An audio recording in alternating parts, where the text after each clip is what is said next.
Good morning student, I am going to teach account. The topic is general entry. जैसा कि मैं हाल ही में आपको पार्टनरशिप करा चुका हूँ, तो पार्टनरशिप में आपको करा चुका हूँ नए साझेदार का प्रवेश। जब नया साझेदार प्रवेश करता है तो उसके समय कौन कौन सी एंट्रियाँ होती हैं वो मैं आपको बताने जा रहा हूँ। तो सबसे पहले क्या करेंगे, देखो नए साझेदार के प्रवेश पर कौन सी एंट्री होती है। जब कोई नया साझेदार आता है वो अपने लिए साथ में पूंजी लाता है तो कौन सी एंट्री होगी, आप ये देखें जरा।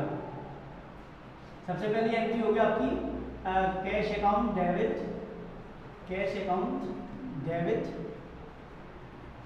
या अमाउंट लिख देंगे और यहाँ पर जाएगा to new partners capital account.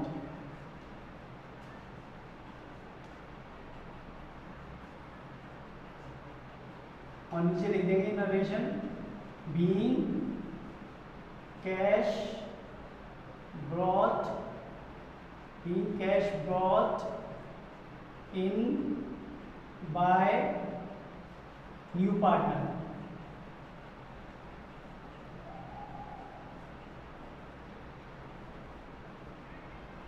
ठीक है, तो ये हमारी हो जाएगी पहली एंट्री, ये हो जाएगी being cash brought in by new partner। तो नए साझेदार के द्वारा प्रवेश करने पर और पूंजी लेके आने पर तो क्या एंट्री होगी इसकी, cash account debit to new partners capital account.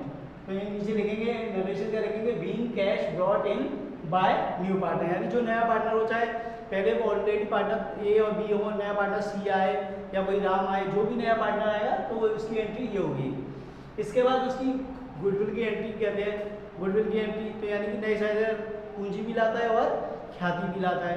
तो जब वो ख्याति लाएगा तो उसके लिए क्या एंट्री होगी, उसके लिए एंट्री होगी cash account debit, cash account debit और यहाँ पर हो जाएगी to goodwill account, goodwill account. और इसको हम प्रीमियम भी कह सकते हैं, यानी कि या तो गुडविल लिख सकते हो या प्रीमियम। तो यहाँ पर आ जाएगा, तो यहाँ पे क्या आएगा, बीइंग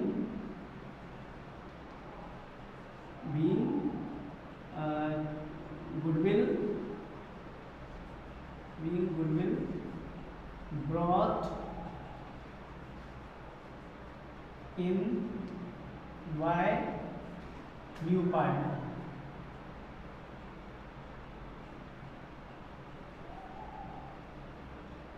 ठीक है, बाय न्यू पार्टनर। तो इसके नीचे फिर इसको हम क्या कर देंगे, अंडरलाइन कर देंगे। ठीक है, तो ये एंट्री क्या हुई, पहली ये क्या हुई, ये गुडविल लाने की हो गई और ये पूंजी लाने की एंट्री हो गई। ठीक है, अब इसके बाद क्या क्या एंट्री होगी, गुडविल को क्या करते हैं पुराने साझेदार क्या करते हैं, आपस में बांट लेते हैं। क्या करते हैं, पुराने साझेदार क्या करते हैं, गुडविल को आपस में बांट लेते हैं। तो उसमें पहले तो कैश लेकर आया, फिर गुडविल लेकर आया। अब इस गुडविल को क्या करेंगे, ओल्ड पार्टनर सारे वो अपने अकाउंट में बांट लेंगे। तो वो कैसे बांटेंगे, जरा ये देखो, इसकी एंट्री होगी goodwill account, goodwill account debit और यहाँ पर आ जाएगा to old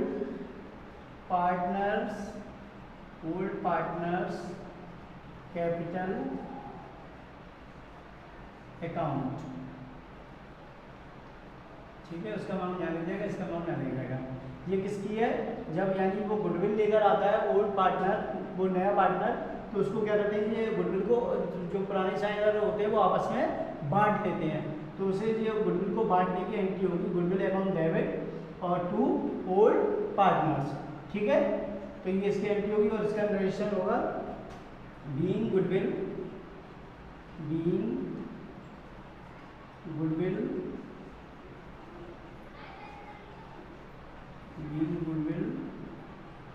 distributed by old partners।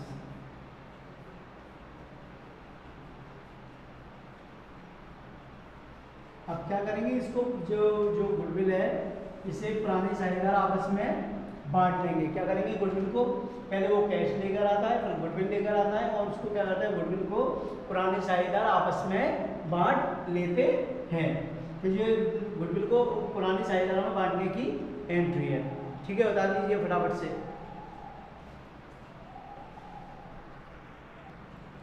तो अभी जो पुरानी साझेदारों में बांटने की थी गुडविल, और अब क्या करेंगे, यानी कि जो गुडविल थी वो क्या करते हैं, पुराने साझेदार निकाल कर ले जाते हैं, यानी ख्याति की राशि को ले जाने के लिए क्या एंट्री होगी वो देख लीजिए आप। तो सबसे पहले एंट्री होगी जो निकल ले जाने के लिए, तो यहाँ पर होगी old partners capital account, old partners capital account debit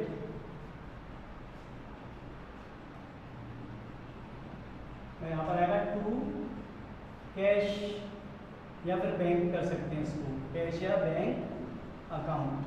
तो वो क्या करेंगे, कैश और बैंक, या तो कैश अकाउंट आ जाएगा या बैंक अकाउंट। तो ये क्या करेंगे, पुराने साझेदार थे जो गुडविल की राशि थी उसको क्या करेंगे, निकाल कर ले जाएंगे। तो यहाँ पे लिखेंगे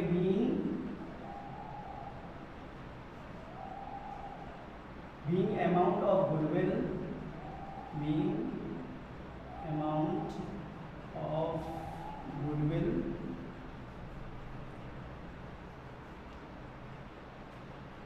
withdrawn by old partners, withdrawn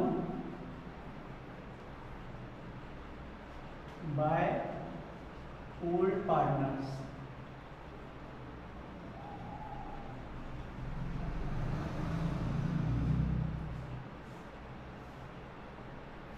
तो क्या करेंगे, ये गुडविल की राशि को क्या करेंगे, जो पुराने साझेदार होते हैं वो इस गुडविल की राशि को निकाल कर ले जाएंगे।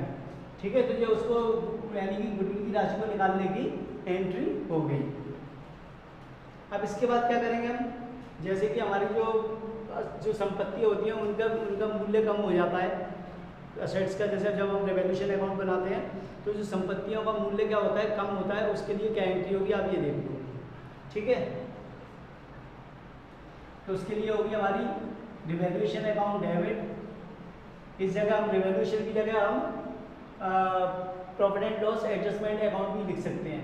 अगर एग्जाम में अगर क्वेश्चन पेपर में अगर रिवैल्यूएशन अकाउंट बनवाया है तो रिवैल्यूएशन अकाउंट लिखिए, और profit and loss adjustment account बनवाया है तो profit and loss adjustment account बनाइए। ठीक है, तो अगर यहाँ पर रिवैल्यूएशन अकाउंट हो तो रिवैल्यूएशन अकाउंट दिखा देना, और अगर प्रॉफिट एंड लॉस अकाउंट बताया हो तो profit and loss account adjustment account दिखा सकते हो। तो यहाँ पर लिखेंगे revaluation account,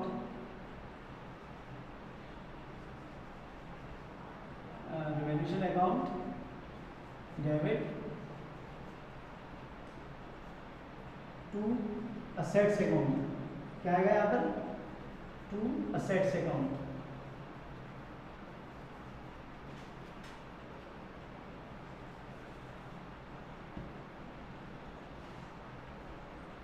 to assets account वो यहाँ पर आ जाएगा। यहाँ पर ये अमाउंट लिख देंगे, यहाँ पर ये अमाउंट लिख देंगे। हम यहाँ पर लिखेंगे being depreciation in the value of assets, being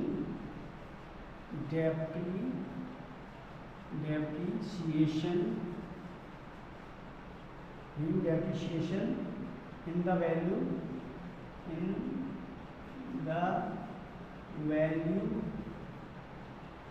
of assets, यानी कि जो असेट्स का वैल्यू कम हो गई होगी, यानी असेट्स की मूल्यांकन किया होगा, रिवैल्यूएशन किया होगा, तो उसमें जो भी असेट्स की वैल्यू कम हो गई होगी तो उसके लिए कौन सी एंट्री होगी, revaluation account debit to assets. चाहे वो बिल्डिंग हो, चाहे मशीन हो, चाहे फर्नीचर हो, तो वो यहाँ पर दिखा देंगे और लिख देंगे being depreciation in the value of assets, यानी कि इन असेट्स का मूल्य कम हुआ है। अब उसके बाद कहते हैं संपत्तियों का मूल्य बढ़ने के लिए, यानी यहाँ पर तो संपत्तियों का मूल्य रिड्यूस हुआ है यानी कम हुआ है, और कहीं पर बढ़ता है यानी एप्रिसिएशन होता है, तो उसके लिए क्या एंट्री होगी, तो उसके लिए इसकी जस्ट अपोजिट उल्टी एंट्री हो जाएगी। यहाँ पर लिखेंगे assets account debit, assets account debit, ठीक है, और यहाँ लिख देंगे to revaluation account, revaluation account, ठीक है, वो यहाँ लिख देंगे, ठीक है, और यहाँ लिखेंगे बीइंग, यहाँ पे डेप्रिसिएशन यानी मूल्य कम हुआ था, यहाँ पे क्या हुआ, बढ़ा हुआ है, एप्रिसिएशन क्या होगा, appreciation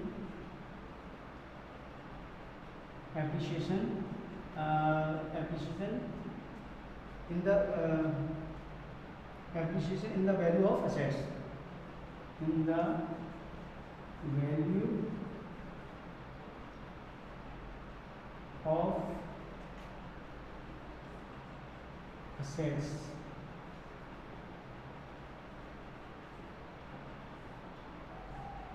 इसके नीचे लाइन लिख देंगे, ठीक है। तो ये एंट्री किसकी है, ये जब एसेट्स की वैल्यू कम हो तब उसके लिए ये एंट्री है, और जब एसेट्स की वैल्यू बढ़ती है यानी एप्रिशिएट होता है अमाउंट तो उसके लिए ये एंट्री है। चलिए फटाफट से लिख लीजिए।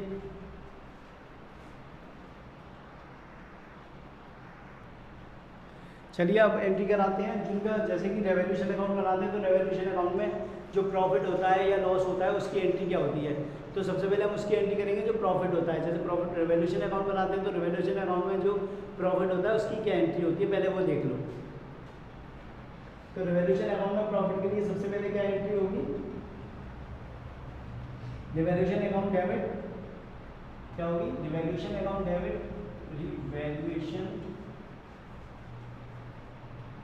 रिवैल्यूएशन अकाउंट डेबिट, ठीक है। यहाँ डैश कर देंगे और यहाँ पर लिख देंगे to old partners capital account, क्या लिखेंगे, ओल्ड पार्टनर्स कैपिटल अकाउंट। तो ये यहाँ पर डैश कर देंगे, ठीक है। और यहाँ पर नीचे लिखेंगे इसमें being profit on revaluation, being profit on revaluation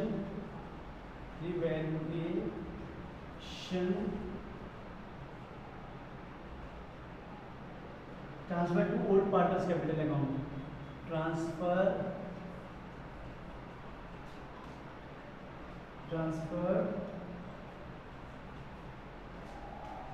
to old partners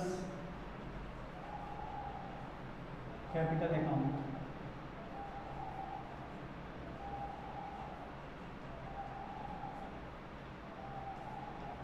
तो क्या हुआ, ये हमारा जो प्रॉफिट हुआ था रिवैल्यूएशन अकाउंट में, ये उसकी एंट्री है, यानी प्रॉफिट रिवैल्यूएशन अकाउंट में जो हमारा क्या हुआ था प्रॉफिट। तो जो हम रिवैल्यूएशन अकाउंट में जो प्रॉफिट होता है तो वो हम पुराने साझेदारों में उनके रेशियो में बांट देते हैं, जो ओल्ड रेशियो होता है उसमें बांट देते हैं। तो उसके बाद ये एंट्री होती है, ठीक है। तो अब रिवैल्यूएशन अकाउंट में ये तो प्रॉफिट होने की एंट्री हो गई, और अब मान लो उसमें लॉस होता है तो लॉस के लिए क्या एंट्री होगी, अब आप वो देख लीजिए। तो लॉस के लिए जो एंट्री होगी तो यहाँ पे लिखेंगे हम old partners capital account debit, ठीक है। और यहाँ पर हो जाएगा to revaluation account,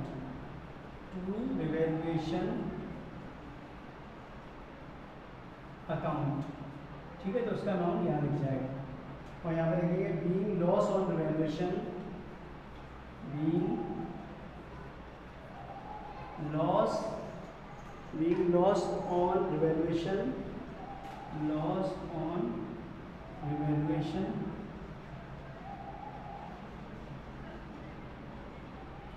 loss on revaluation transfer to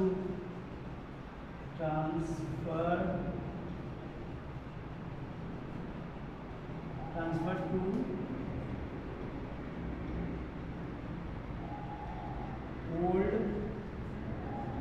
partners capital account.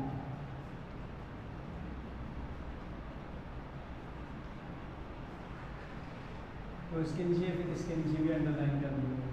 तो देखिए ये क्या था कि जो लॉस हो, जो प्रॉफिट हुआ था रिवैल्यूएशन अकाउंट में तो उसकी एंट्री थी revaluation account debit to old partners capital account. अब ये नीचे एंट्री है जो इसमें क्या हुआ, इसमें लॉस हुआ तो लॉस के लिए क्या लिखेंगे हम, old partners capital account to revaluation account. तो ये जब कोई नहीं साझेदार का प्रवेश होता है तो जो उसके समय की सारी एंट्रियाँ हैं तो जो मैंने अब करा दी इनको अच्छे से करना है, ठीक है। और कोई दिक्कत हो तो मुझे बता दें, ठीक है। Thank you.